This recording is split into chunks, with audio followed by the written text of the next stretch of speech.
Ladies and gentlemen, thank you for joining me here today. My name is Michael Marks. I am a writer, director, producer, and author. I like to consider myself a kind of modern day Renaissance man. I just do a few things, but I would say my focus is writing uh, right now. Anyway, I think it's good to find one thing to do that you're really good at and hone your skills in that area, and you branch out from there. So I heard that from some of the best, some of the greats in writing and every discipline and every industry.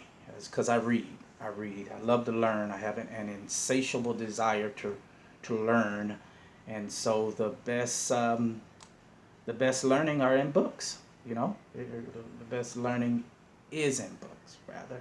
Um, and I appreciate so much that I get from the great minds, the great women and men of character, and I'm always looking to build upon my own character and build upon my legacy and leaving something special behind for my kids and their kids' kids, etc., etc. So, yeah, so I'm excited. I mean, each day, as I say, is an adventure when you're able to get up and do the kinds of things, do the kind of work that you love. It really is an adventure. So, I'm grateful and blessed uh, to be alive, and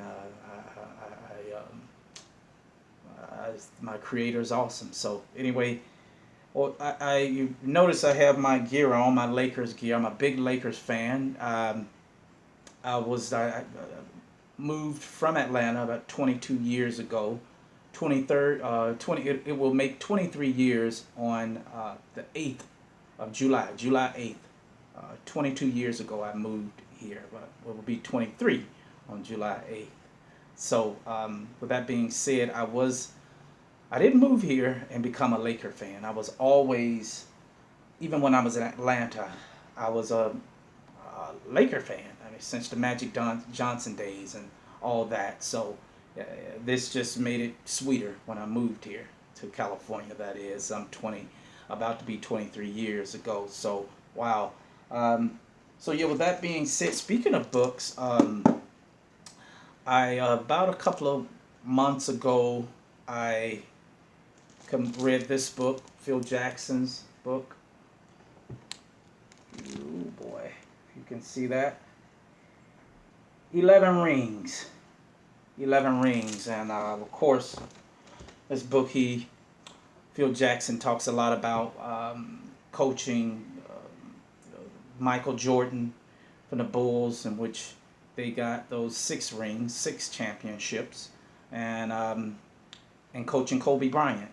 So I learned a lot from reading that book. Learned a lot about leadership. I'm always looking to sharpen my leadership skills, and like I said, I just learn from people who have been there or who have done.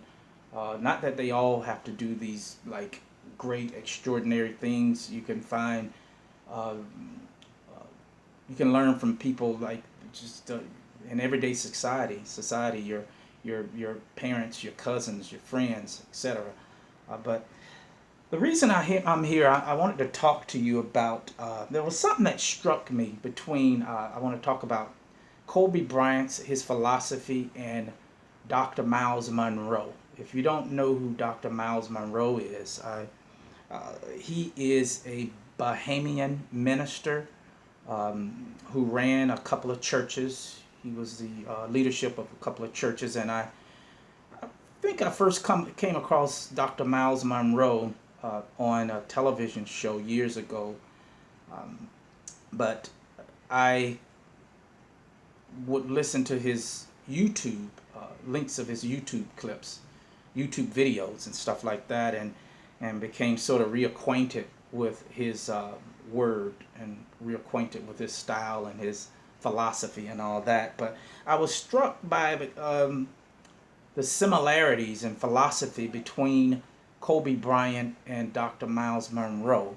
Um, and the one YouTube clip that I watched that I got a lot of my information from on Kobe Bryant was the title of it was uh, "Winners Don't Make Excuses," but and that's good. That, again, I like Kobe Bryant was a great one of the best players in the game.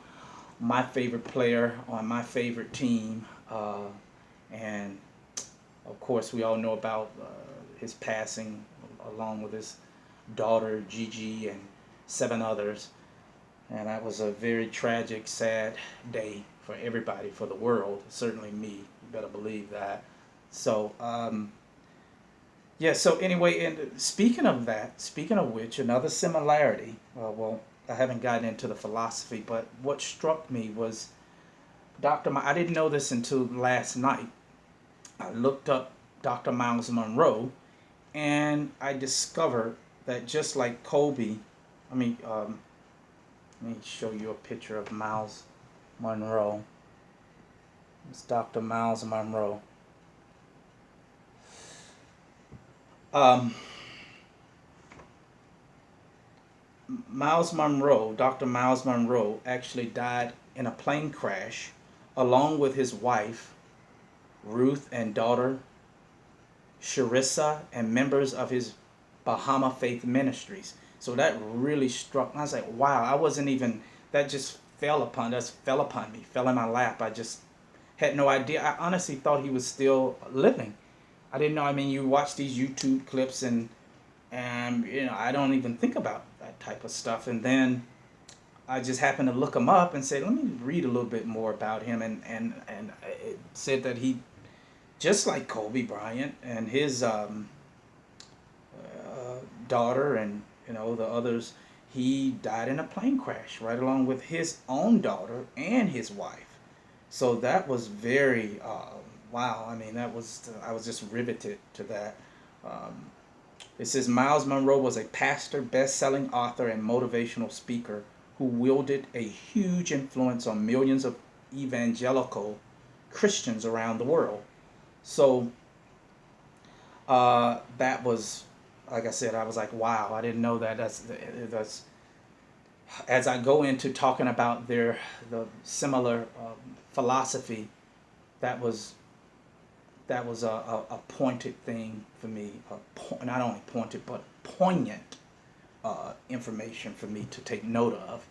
Uh, so with that being said, I will talk about Kobe Bryant and what he said, the things that you see. What I'm getting at in this message to you is just listening to Kobe Bryant.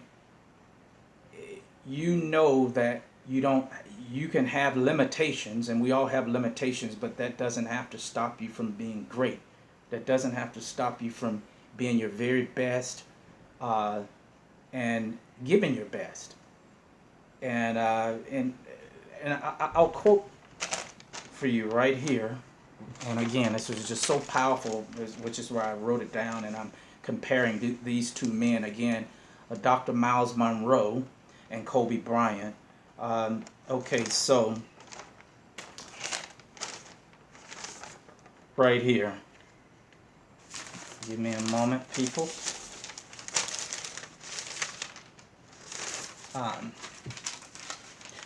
It says here about what Kobe Bryant says. He says,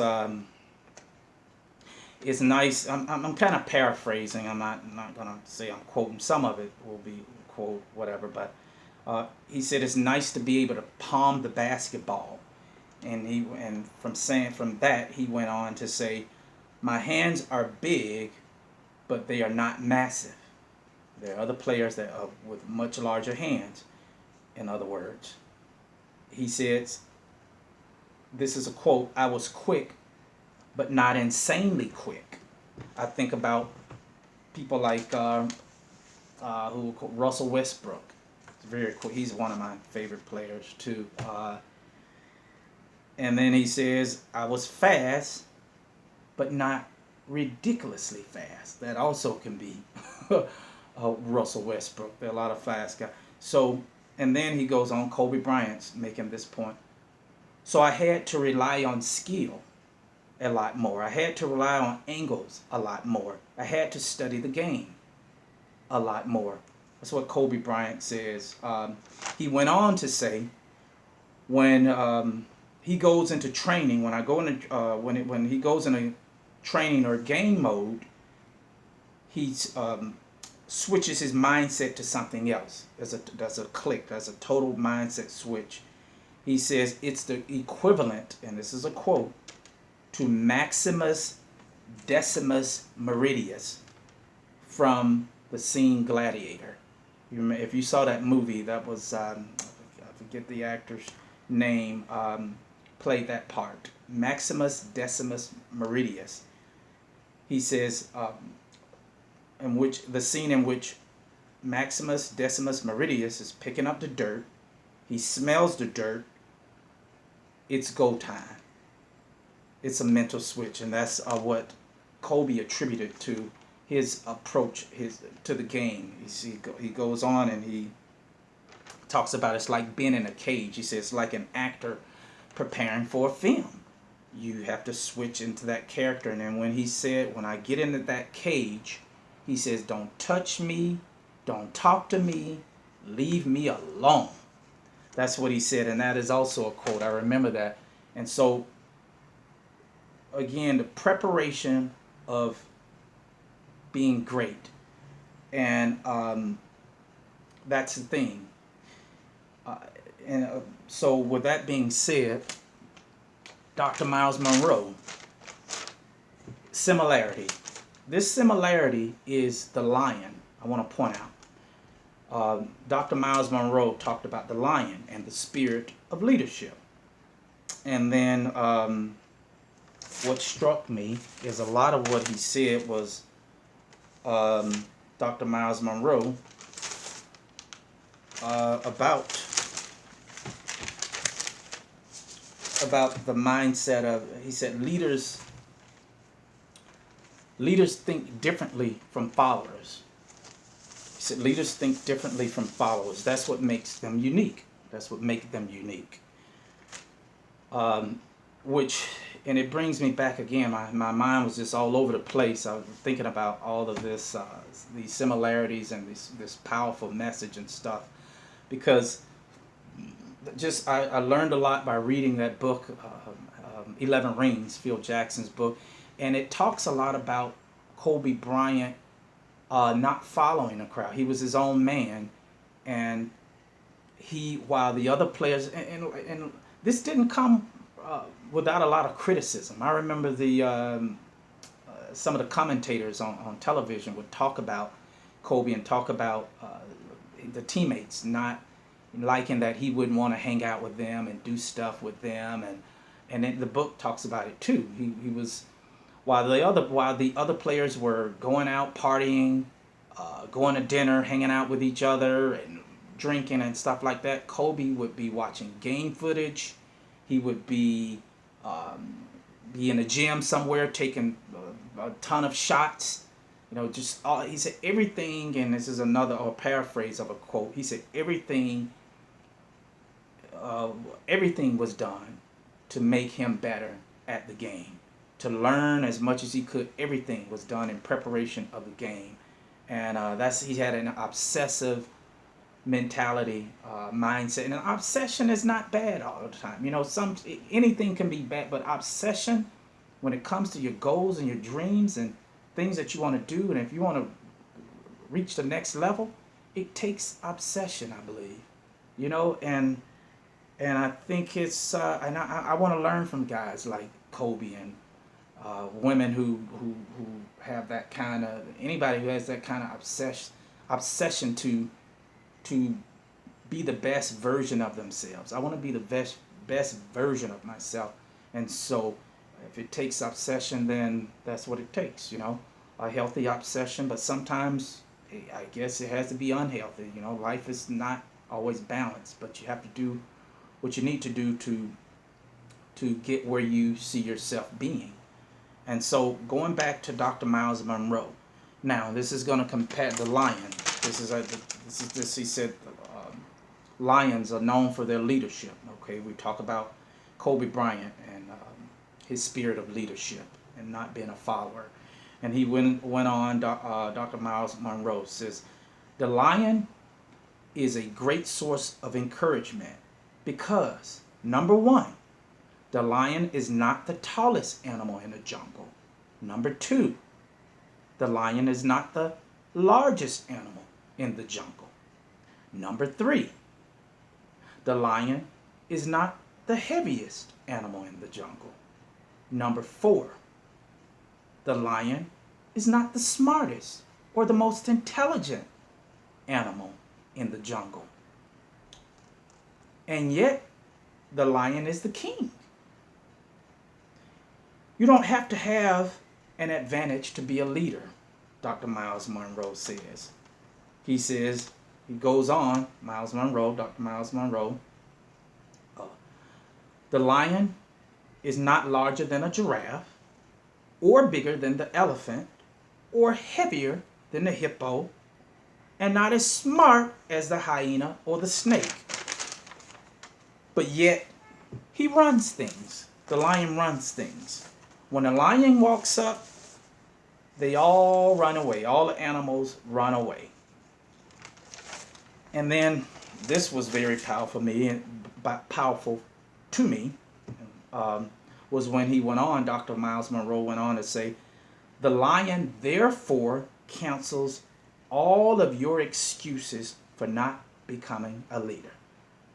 And I would even say that, even going further, that cancels out all your excuses for not doing what you really want to do in this life. And so that's what I added to this information, to this message. It says, what Dr. Myles Munroe, goes further. What makes the lion so unique? His attitude, the way he thinks. What made Kobe Bryant so unique? His attitude, the way he thought, his approach to life, his approach to the game. This was really cool right here.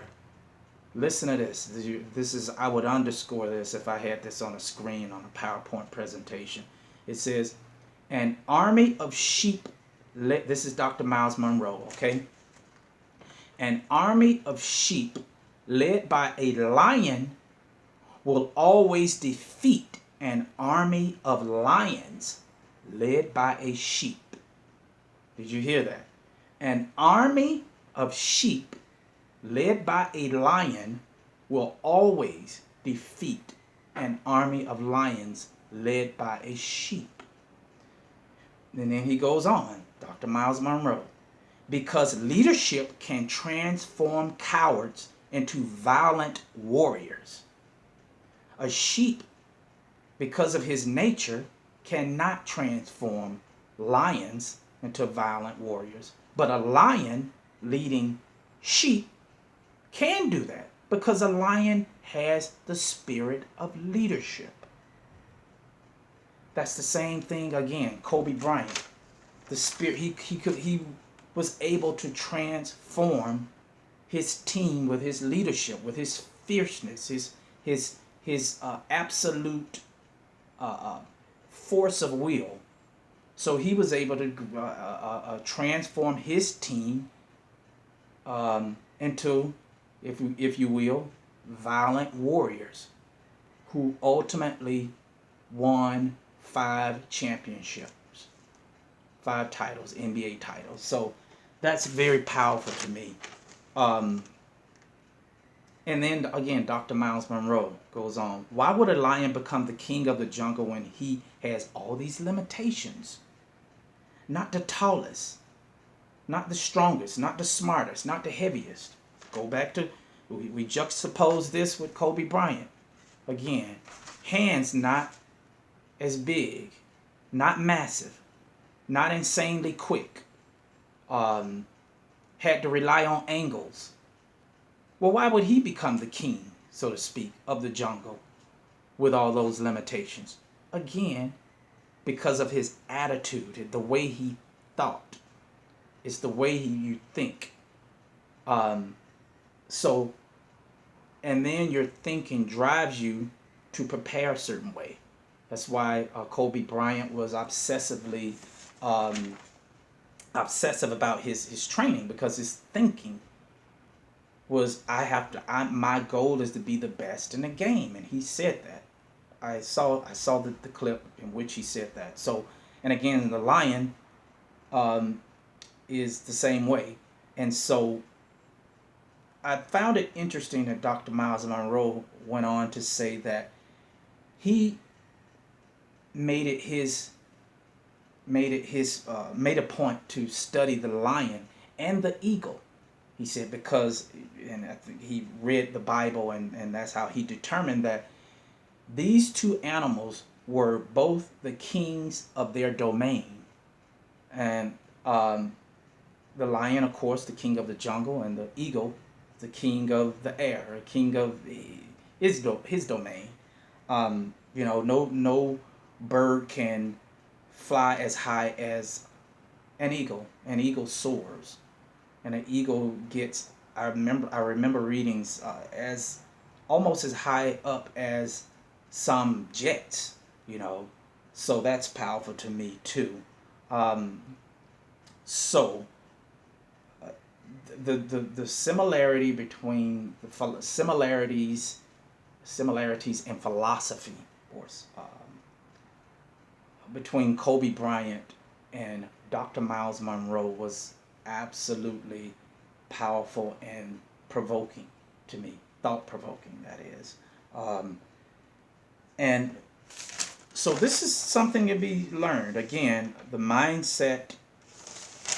your mindset and your attitude means everything, when it comes to your approach to life. It really does. And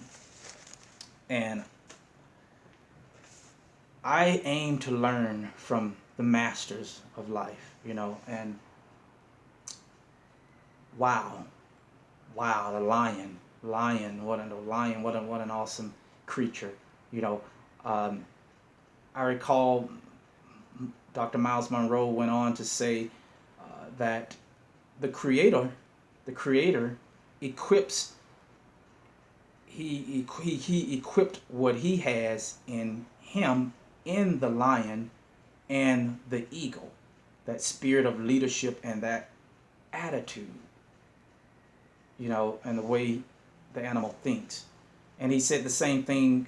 He said in comparison with human beings, that humans are we're the king of our domain. We are the king of the animal, the animal universe, if you will, and that all of us have the ability for leadership, the spirit of leadership, the ability to take charge of our own destiny and take charge of our own lives and that type of thing. And that's so striking to me. And I really appreciate learning so much from the philosophy of Dr. Miles Monroe and the philosophy of Kobe Bryant. And I do know people are not going to always like what you're doing. And, when you're leader. And again, another similarity, they were saying that Dr. Miles Monroe was outraged a lot of people about his teachings and stuff. But, when you decide to take on life and do it in your own way, on your own terms, you're going to have a lot of pushback. So what? Well, do you want to have pushback, or do you want to fulfill your destiny? That's the question. And so, again, I think it's a powerful message that I'm going to take heed to.